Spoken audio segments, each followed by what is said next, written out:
Here's what happens. So we give them the knowledge, which most of the time, by the way, is not thorough enough, and it's really fast.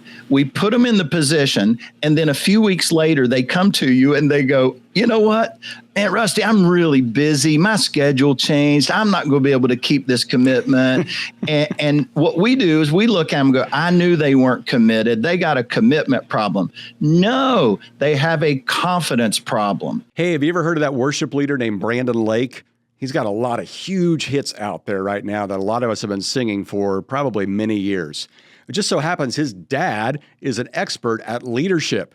His dad is Mac Lake. He wrote a book called The Multiplication Effect, is an incredible leader. And because of his leadership and what he does for churches, he's been leading churches for many years before Brandon ever taught him how to sing.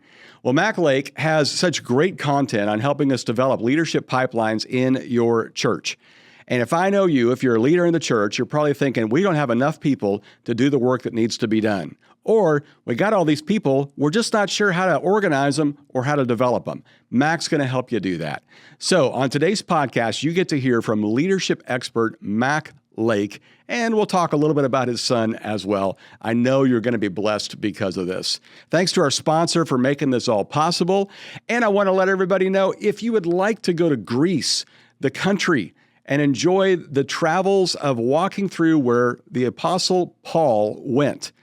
My wife and I are going to lead a team over there, and we're going to leave in May of 2025. If you'd like to find out more, just text the word Greece, Greece, to 55757. And if you go with us, I'll throw in some Windex as well. Yep, you get that if you've seen the movies.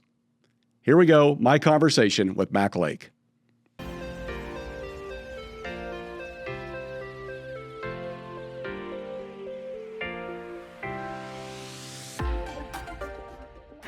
Mac Lake, back to the show. Thank you so much. I was looking through the archives the other day, and you were on probably a few years ago, and it's so great to have you back. Oh, man, it is so good to be back with you. I think that was probably about 6 years ago. My goodness. Yeah, and it was definitely before the book came out, I believe. We were talking Leadership Pipeline, and definitely. You were still honing your craft. For almost half a century, GNPI has been creating media and sharing Jesus. From solar kits to social media, the gospel message has been on the move around the world. Because of people like you, the ministry is now 27 teams strong in 16 countries. And with the inauguration of Nomad Academy, a new generation of media makers receive training to create media and share the good news. In India, Hindi Church Online reaches hundreds of thousands of viewers per week. Projects like The Global Gospel and Amazing Stories connect with children and adults alike in their own heart languages. In fact, GNPI teams engaged over 66 million with the good news last year. But with billions still waiting, we must do more. So, where do we go from here? Mission 15. This movement will send 1 billion gospel invitations by the end of 2030. It's going to take all of us to reach this goal. What can you do? It's easy. Simply pray, share, and give. You can pray for 15 minutes that people around the world will hear the good news. You can share your faith 15 times with others. Invite them to your small group or church. You can give $15 one time or monthly. With every $15 given, 450 gospel invitations will go out. Just imagine the impact you could have over a year when you pray, share, and give. By the power of the Holy Spirit and your partnership, we at GNPI believe this audacious goal is attainable, to send 1 billion invitations to follow Jesus by the end of 2030. Will you join the movement?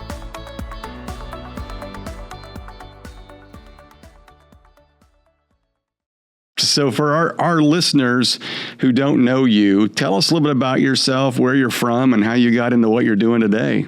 Yeah, Mac Lake, originally from West Virginia. Rusty, I gave my life to Christ at 9 years old and was just passionate not only about Christ, but his church. And so felt called to ministry very early on. And so I had parents that were just godly models, encouragers, believed in me, resourced me every way they could. And so I ended up going to Moody Bible Institute and then Dallas Theological Seminary. After that, I met my wife, Cindy, in Charleston, South Carolina. That's when I fell in love with South Carolina. And we have actually lived in Charleston 3 times now. We made our final move here 5 years ago and decided this is where we're settling. But she's from here. I just kept taking her away. And then we kept coming back. So would you say the Lord was calling you back, or she kept bringing you back?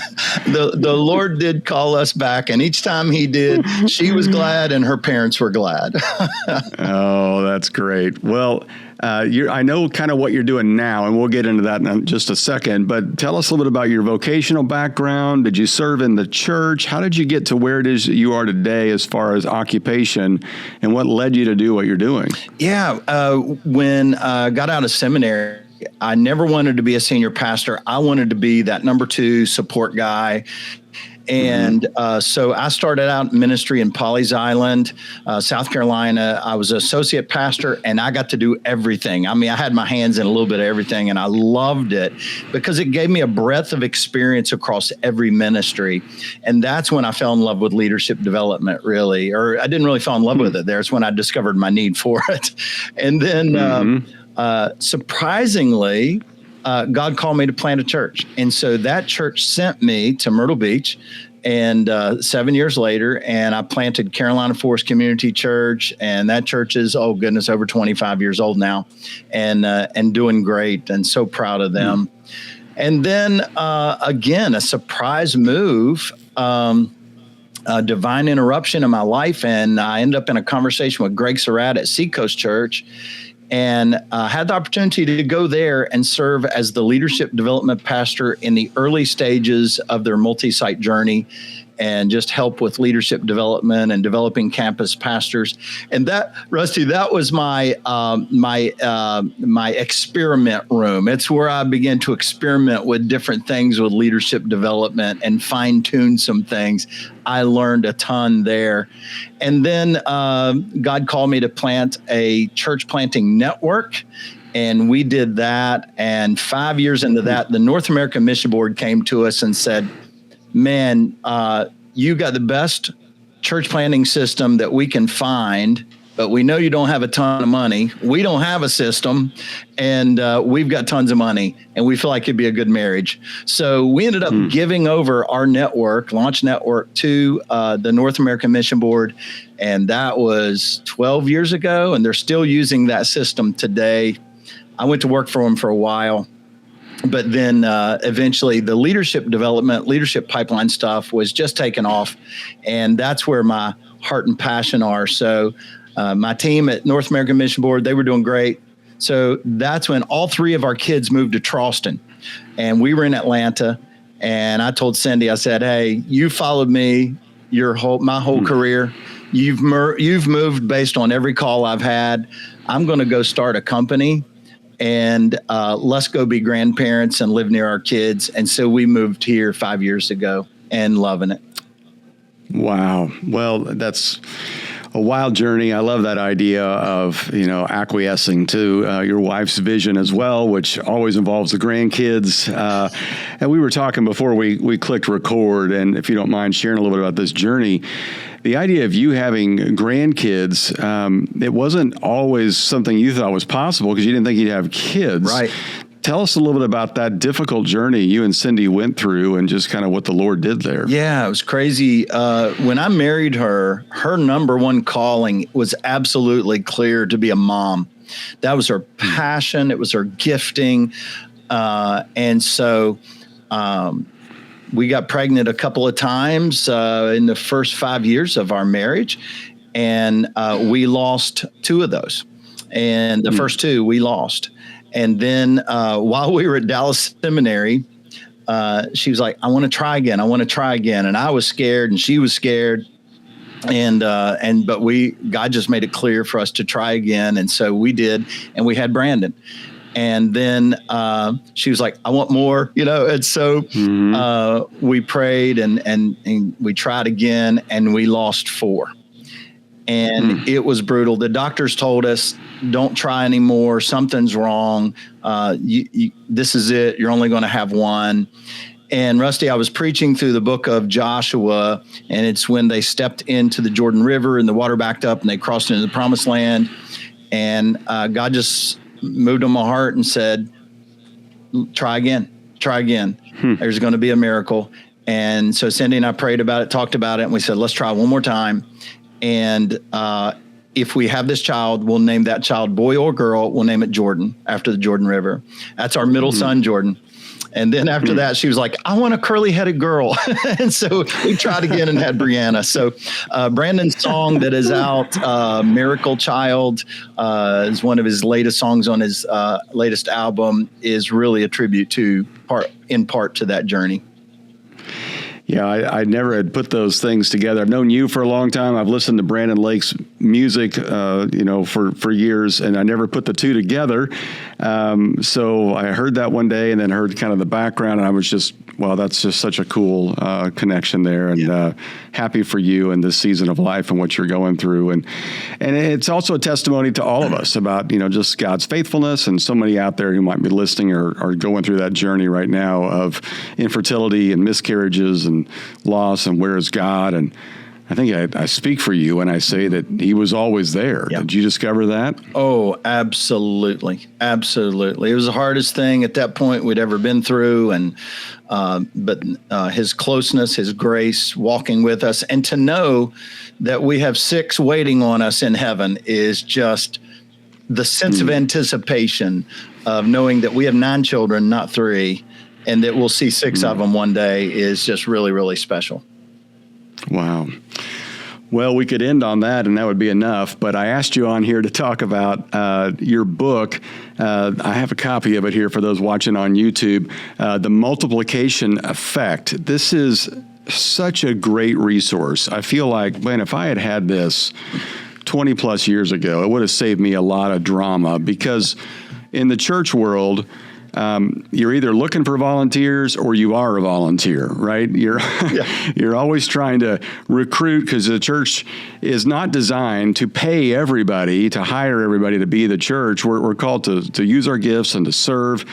But oftentimes what happens is you have one pastor who recruits a lot of volunteers, and then he feels the need to take care of them all. And inevitably, a few of them don't feel cared for and they just leave, or he gets burned out, or she gets overwhelmed, or whatever it is. Tell us what you've learned about leadership development, because there's a difference between recruiting volunteers and developing leaders. So let's just start right there. What is the difference, and what do people need to shift their mindset on when it comes to those two concepts? Yeah, what I see so many times is a staff member says, okay, September's coming, the new semester's coming, the church is growing, I don't have enough leaders, or I just lost a few leaders, I need to find a few more. And so what they do is they begin to scan the seats of the church and go, okay, oh, that person's not ready, oh, he's not ready, she's not ready, oh, they're not ready. And then they find somebody, go, oh, they're ready. And they put them in a leadership position and go, okay, I just developed a leader. And I go, no, you didn't. That's leadership placement, not leadership development. And there's a world of difference between the two.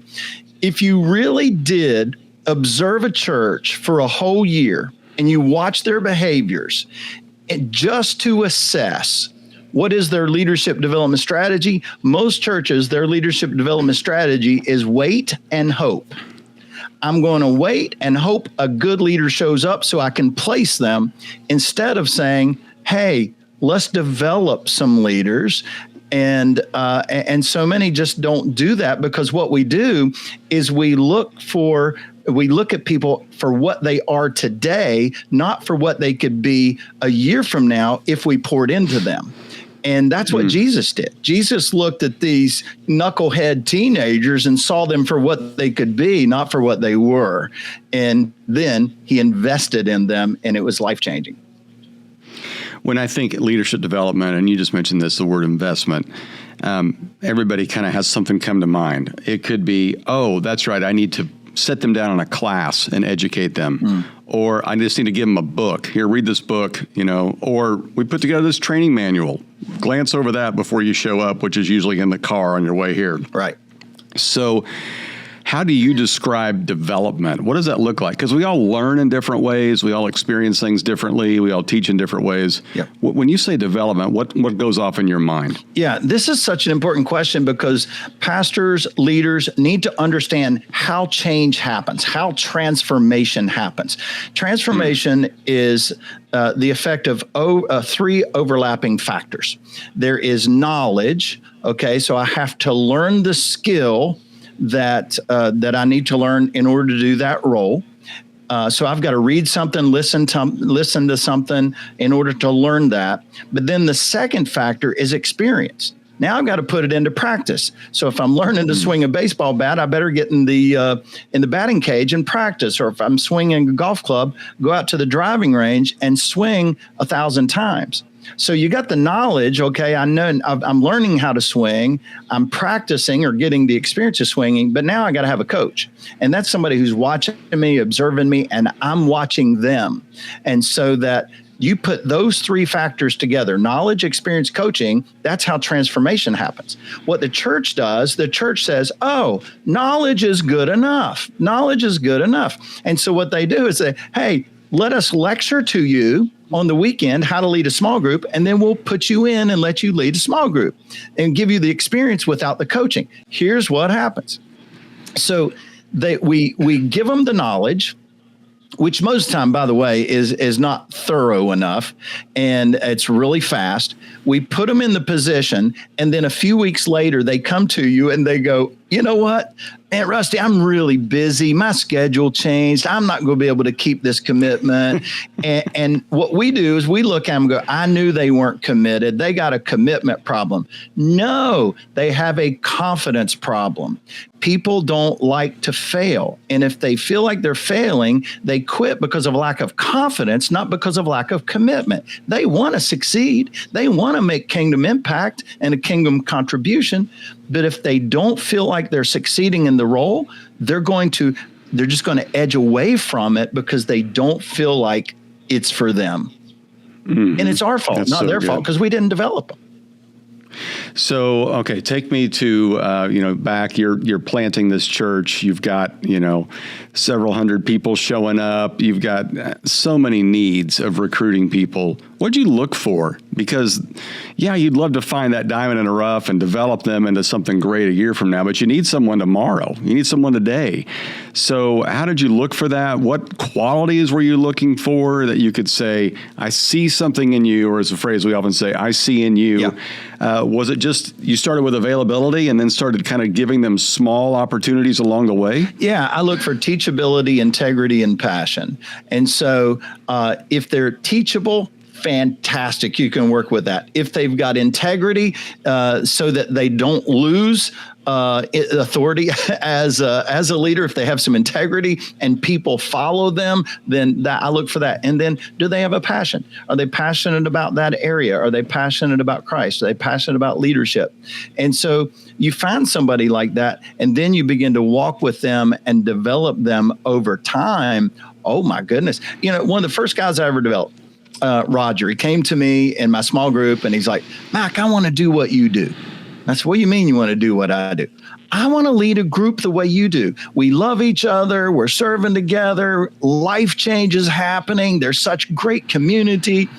And the whole time he's telling me this, I'm thinking, you can't do what I do. You're not ready, But he kept bugging me.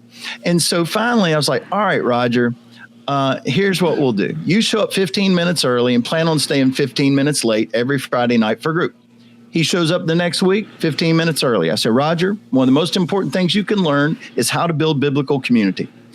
Building biblical community requires 5 things. I walked him through the 5 things. I said, now let's go downstairs and I want you to watch me build community. Stay on my hip tonight. You watch everything I do. And then next week, we're going to host this at your house, and I want to watch you interact. I want to watch you engage. And then we stayed 15 minutes afterwards. We debriefed it. What did you see me do well? What would you have done different? what questions do you have, and what did you learn tonight? Those 4 questions. And so we did that every week, and every week or every 2-3 weeks, I'd give him a new competency to focus on, facilitating discussion, leading the prayer time, whatever it was, connecting with people spiritually. And I would just walk him through that, and we would have those discussions. And 6 months later, we sent him out. He started his own group, and over half of my group went with him because they loved him. And so it's a huge win. Then he did the same thing with a guy named Dave. And now I'm scratching my head going, wow, I was looking for readiness. I should be looking for willingness. And then the big mistake we make, Rusty, is we say, all right, I find a leader, a potential leader, and we look at them and say, hey, we want you, you're going to shadow one of our best leaders for 2 weeks, and then we're going to give you your own group. Huge mistake, huge mistake. Because here, what do they learn? All right, when they're shadowing an existing leader, that existing leader saying, let's see, here's how you find a replacement if you're going to be out. Here's where you get the curriculum. Here's how you set up the room. It's all logistics. It's not leadership skills. It's like taking somebody who's never played baseball, sticking them in a batting cage, throwing 2 pitches, and then saying, okay, now we're putting you in a game. They're going to strike out. Did you know that there's more than 6 billion people who do not know Jesus, don't have a relationship with him? 3 billion that don't even know his name, haven't even heard of him. Good News Productions International is working to solve that problem. GNPI has been working for decades now to help use media to help people come to know and find and follow Jesus. You can check out more from gnpi.org, but you can also go and be a part of their bold initiative to share the gospel over 1 billion times in the next few years. Check out mission15.global or go to gnpi.org. I'm going to ask you to sign up through mission15.global and pledge $15 a month. That's like a latte or two in order to help people come to know Jesus globally. The work they do is incredible, and you're going to want to hear all about it on our podcast with Mike Schrage. So check that out, and check out GNPI and the work they're doing, mission15.global, and be a part of it today. You mentioned competencies.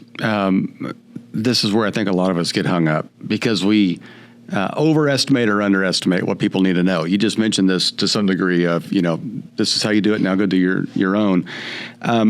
When it comes to competencies, what's a good working number as to how many things you should be able to have going into this or be prepared for, so it's not overwhelming? We're not asking you to memorize the Torah, but rather to kind of zero in on a few different basic necessities. What would that look like? I brought a consultant in one time and I said, hey, we want to build out competencies for our small group leaders. And we built a list of 32. And so there's a lot needed. That's way too many. Here, when we're working with churches, here's what we help them do. We say, all right, take your leader position in children's ministry and identify the 5 core competencies to help them get a good start. Take your adult small group leaders, do the same thing. Your worship leader, your guest service leader, those 4 to 5 essential competencies to get a good start. Then you go to the next level of your pipeline, you do the same thing. If you call that level coach, what are the 5 competencies of a coach? Now, those will go across every ministry. Your next level of your pipeline might be director. What are the 5 competencies there for somebody to get a good start? And then you do ongoing development with other competencies. But what you want to do is you want to apprentice people in those basic competencies and then provide ongoing training once they're in that role that they can get the other competencies they need along the way. But give them the 5 basics to get them started. One of the other things I've heard you talk about is not just kind of the training and development from that standpoint, but you got to have a moment where you inspire leaders. Yeah. where you get them together, have some kind of a leadership event, whether that's a conference or a dinner or those kind of things. What's the key win there? Because here again, I think we miss it and we think, it's just got to be information overload. Oh. We're gonna teach everything we've ever learned today. What's the win there in one of those inspiration events? Yeah. So let me give context for your listeners. So what we teach is there are three approaches. When I ask a church, what is your leadership development strategy? They'll look at me and go, we don't have one, or ours is organic, and which means they don't have one, right? And so what we do is we say, okay, you got to prepare your new leaders a certain way. You have to equip your existing leaders a certain way, and you have to inspire all of your leaders. It's a threefold approach to leadership development. Now, there's a lot of answers to this, so I'm just going to give you the one that most churches choose. They're going to prepare new leaders through apprenticing. They're going to do huddles with their existing leaders, and they're going to do a once-a-year conference for all of their leaders for the purpose of inspiration. Now, the win for the Inspire event is exactly what you said. It is not dumping more information on them. It is not just teaching them things they need to know about the church. It's not a what do you call that? Recognize and, we're thankful for you type of thing. It's not that. It's getting them in a room together for at least 90 minutes. And some churches will do this up to 4 hours. Some churches will do a Friday night, Saturday, 2-day event. But the goal is, hey, we are going to teach you a specific leadership competency that's going to make you a better leader at work, at home, and in the church, but we're connecting this to the greater kingdom vision of our church. So it's one leadership competency. We're going to drive it into you. We're going to inspire you around it. You're going to leave here going, oh my goodness, I'm ready to attack hell with a water gun, and these leaders leave charged up. When leaders this is such a missed opportunity. I talk to so many churches that we work with, and I say, hey, do you ever do an all leader gathering? No, we don't do that, or we've never done that. And I'm going, oh my gosh, when you get all your leaders together, I believe God's up there rubbing his hands going, oh my goodness, something great could come out of this. And so we got to structure it in such a way that we're taking gasoline and we're pouring it on those folks, and we're lighting a Holy Spirit fire on them where they're going, oh my gosh, you just taught me soul care competency. I'm going to soul care for those in my group or my team. I'm going to soul care better for my family. I'm going to soul care for those at my workplace. Here's the bottom line, Rusty. Leadership development in the church, if we're dead honest, 99% of the churches, leadership development is just simply teaching people to turn our ministry widget, when we should be teaching people to live a biblical lifestyle of leadership. I believe this with my whole heart, and I wish the church would get a hold of this. The church should be raising up the best leaders on the planet. We have the best leader that ever walked the earth. We have the best book ever written, and we have the Holy Spirit within us, and we have a culture that's fighting against everything God is for. Why in the world is the church not raising up the best leaders on the planet who are impacting and influencing the culture around them? We're thinking way too small. We think leadership development is, I just need them to show up on Sunday on time, make sure they have their curriculum, and make sure they don't upset any parents. My goodness gracious, that's so short-sighted. If you have them in your hand to do leadership development, for goodness sake, teach them to lead like Jesus. If you're otherwise, just send them the policy and procedure manual and tell them to read it. It's either that or get serious about teaching them how to lead like Jesus. And that'd be a game changer. It's discipleship. Leadership development is discipleship. It is. It certainly is. And it's certainly something that's often overlooked because we're just too busy going through, as you said, the policies and procedures manual, or how to check in on Sunday and where to store their purse.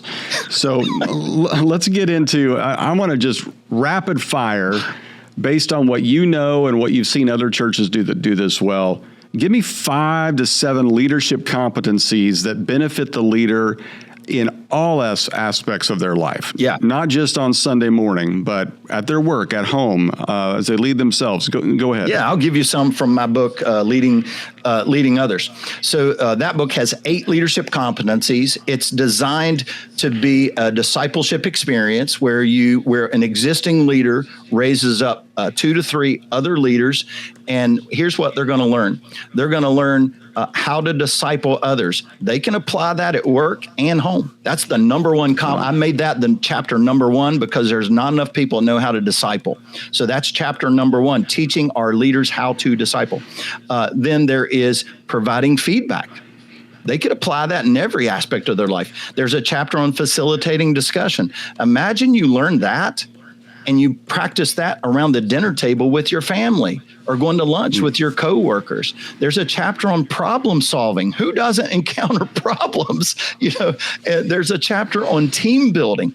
Rusty, I got 2 messages this week. One, I won't mention the name of the company, but one is a talent management executive of a large corporation, national corporation. And then one is an executive of a group of healthcare homes or something like that, right? Both separately. One's in Florida, the other one's in Chicago. Reached out and said, "Hey, my church is having me go through your book, Leading Others, because they're raising me up to be a leader in the church. I just wanted to reach out to you here on LinkedIn because I'm loving the book. I'm using the principles at work, and I just wanted to connect with you." And so people are reading this book, and we got business people reaching out to us. I had two coffees last week from people who've read the book, business owners who are going, "Hey, I need this at work." And these are just biblical principles. Now, the thing about the book, every competency teaches a character trait. So when you read the chapter, when you learn how to navigate conflict, the character trait is patience. And so here's the way I describe it. You take navigating conflict as the competency. If you pour the character trait of patience on top of that, it supercharges that competency. Disciple making, the character trait is compassion. We all know that sometimes disciple making is not easy. You got to have some compassion for those that you are discipling. And so every single competency is paired with a character trait so we can learn to lead like Jesus. That's a great resource. I'd forgotten about that book. That's another good one. Well, I want to just drill down on your book here for just a second. Multiplication, effect. I know this came out of a lot of lab work with churches and seeing what works, what doesn't work. Yes. You start off here with answering the why question. Let's just do that as a teaser for our audience so they'll go pick up the book. Tell us what the why question is that kind of starts this whole process of multiplication. Yeah. Why are you developing leaders? That's such an important question. Why are you developing leaders? 2 answers to that question. The typical answer is, "Oh, Mac, I'm developing leaders because I don't have enough of them. I'm working too many hours. I'm stressed out. I got so many people reporting to me. I feel like a failure, and so I need to develop leaders because I need more of them." Well, if that's the way you answer the question, then it shows that your primary motivation is your pain. It's your pain. And so when I'm motivated by my pain to develop leaders, I'm going to stop developing leaders when I have all the roles filled. So let's say that I have a team of 10 leaders. I lose 2 of them. I feel the pain. I find 2. I put them into place. And now I'm back up to 10 and I can relax. I don't have to do leadership development anymore. My pain has gone away, right? And what we have to learn to do is develop for vision, not for need. One of the things that drives me crazy is I would go to my staff and I'd say, "Hey, who are you recruiting? Who are the new leaders you're recruiting?" "Oh, Mac, we're good. We got enough leaders right now." I go, Oh, you do? You do? Oh, that's interesting. You're not praying that God will grow your area of ministry? You're not preparing for the future? Listen, if that's your answer, don't come whining to me 6 months from now going, "Oh, I don't have enough leaders." Develop them now. Develop them now. Develop for vision, not for need. That's what Paul was telling Timothy.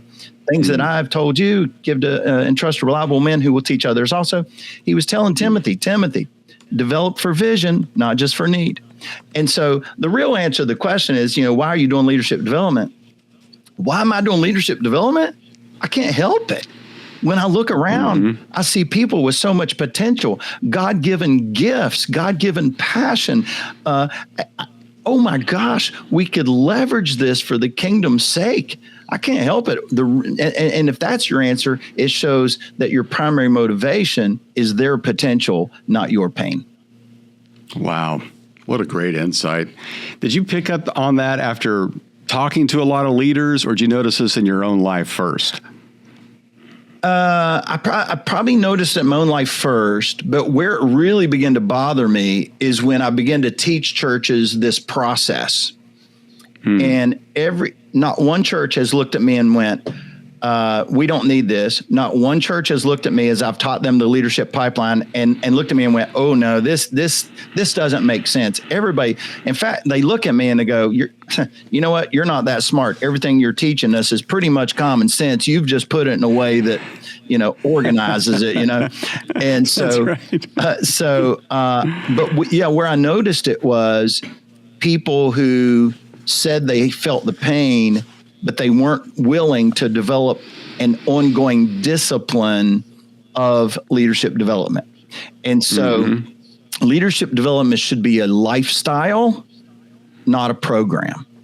And that's the switch that has to happen. And and so many people will say, well, I don't have time to develop leaders, Mac. I go, no, you misunderstand. Leadership development is not something you add to your schedule. It's something you integrate into your schedule. And Rusty, here's the thing I believe too. If you have a staff, if you have pastoral ministerial staff, they should be the best disciple makers in your church. Right. If they're not, what are they doing on staff? Because, the Great Commission is go make disciples. And honestly, what I've learned by working with a lot of churches now, there's a lot of staff members who are good at doing ministry, but they don't know how to disciple leaders. Right. It's just a job. Okay, so I want to drill on this for just a second. This is the leadership pipeline, as is in your book. If you're watching on YouTube, you can see this. This was revolutionary, and this is what you're alluding to when you say you just took common sense and put it into a neat little, idea or a picture. But this was revolutionary because it helped us kind of think through, the stages of leadership. There's not just you're a leader, and if you're lucky, you'll get to come on staff. There's just kind of this process. Can you walk us through these 5 levels and kind of where it starts? Because the first one is where we often miss. Yeah, absolutely. Absolutely. There are typically, most churches are a 5-level leadership pipeline. And so it begins at the bottom, and every church needs to have this organized this way because it's a pathway. As I describe this, what I want you to hear, it's a pathway for discipling leaders in your church. So it begins at the bottom, and it's the largest group of people in your church, and they are simply leading themselves. Now, it's from that group. Some of them, not all of them, because not everybody's a leader. Some of them are going to flow up and they're going to lead others. And so that becomes your group leaders, your children's leaders, your guest service leaders, your team leaders. And so some of them are going to flow up to that level 2. Level 3 is leading leaders. Some of those volunteers are going to flow up, and now they're going to lead leaders. This might be your preschool coordinator, your elementary coordinator. So you might have 2 coaches or coordinators in your church. One would be your preschool and the other your elementary. In a smaller church, that would work beautifully, even in a mid-sized church. Some of those are going to flow up and they're going to lead a department. And that becomes your children's director, your student director, your mission director, your guest service director, worship director. And then some of those flow up to lead the organization. That's your senior pastor, senior leader, executive pastor. That's how you raise. And this whole pathway is how you raise up or disciple church planters to be sent from your church. And so I'll give you a story. The first church I ever took through this process was in a group of 5 churches, and it was Grace Church in Boston, Pastor Sean Sears. I don't know if you know Sean. And so Sean, his church was run about 85 at the time. He wanted to be a church planting church. I forget how old his church was. It was 5 to 8 years old at that point. And he went through the leadership pipeline, and he would FaceTime me once a month and with the pipeline in front of him and ask me questions, and he'd have his team with him, and he just started working this thing. He just started working it. And there are other factors. The church began to grow and stuff like that, but he kept sticking with the leadership pipeline. And so I ran into Sean at Exponential this past year, and we were standing there, we were talking, and he said, yeah, man, it's crazy. Your church is running, a couple thousand. He said, Mac, we've planted a bunch of churches. He said, but we've raised up 10 different people in our pipeline and sent them to plant a church in Boston. Wow. And all of a sudden there was a tug on his shirt, and the guy said, hey, we need you over here. And it was one of his staff members. And I turned and looked, and there was 18 young men waiting on him. I said, who's that? He said, these are 18 young men from our church that are at various levels of the pipeline in their 20s or 30s. And every year we bring a group of them to Exponential, and we tell them, you're in our leadership pipeline. We're developing you to lead like Jesus, but we're also praying that the Holy Spirit will call you to plant a church in Boston. And so if you're willing and open, come with us to this conference, all expenses paid, and we're going to expose you to church planting, and just beware, the Holy Spirit might get a hold of you. And he does this every year. And they're planting churches like crazy, and they work that pipeline. They work it, and it works. Here's what I tell churches. The leadership pipeline framework works if you work it. If you don't work it, it doesn't work. I can attest to that. In my last ministry, as you helped us, we saw this over and over again. The people when their ministry department that worked the process always had leaders. Yep. The departments that did not were always asking for staff. Yes. Yes. Big difference. Yes. And you hit on something key that I have to explain to every church. Not every ministry is going to move at the same speed in your church. Mm-hmm. And some, in fact, are going to fight and kick and resist it because it's such a different way of thinking. And they just want to do the ministry, not develop leaders. And so what I tell staff all the time, your job isn't to develop leaders, and that shocks them when they hear me say that. Your job is to develop developers. Imagine what would happen if every staff member went, how can I raise up people who are developing leaders? How can I raise up leaders that are developing leaders? How can I raise up coaches that are raising up coaches? How can I reproduce myself at my level? That's game changer. Yeah, it's that age-old problem people have when they're trying to hire a children's pastor and they go out and look for somebody that loves kids. Yeah. Well, that's nice, but what you need is someone that helps develop people who love kids. Yes. Because that's the big difference there between a church of 50 and a church of 500. Yeah. Mac, this has been amazing. The book is called The Multiplication Effect. I want to encourage all of our listeners to pick this up. If you happen to lead a church, I want to encourage you to reach out to Mac and get him to come in and do this course for your team and work with your church in developing a leadership pipeline. Mac, what's the best way people can get a hold of you? Yeah, Mac Lake, MacLake at multiplygroup.org. Mac Lake at multiplygroup.org. Website, multiplygroup.org. And for your listeners, if they use all caps, Simple Faith 10, Simple Faith 10, get a 10% discount on any of our products as well. Thank you so much, Mac. I appreciate that, buddy. Yeah. Thank you. Well, buddy, this has been awesome. I'm really grateful for you, the impact you've had in my life and the impact you've had on countless churches. Let's don't wait so long to get together again. All the best to your family and hope to see you soon. Thanks, Rusty. Well, Mac, as always, thank you. That was a joy. Mac is so fantastic. I love that guy. You got to pick up his book, The Multiplication Effect by Mac Lake. I know you're going to be blessed because of it. It's going to help you in every leadership avenue of your life, so check that out.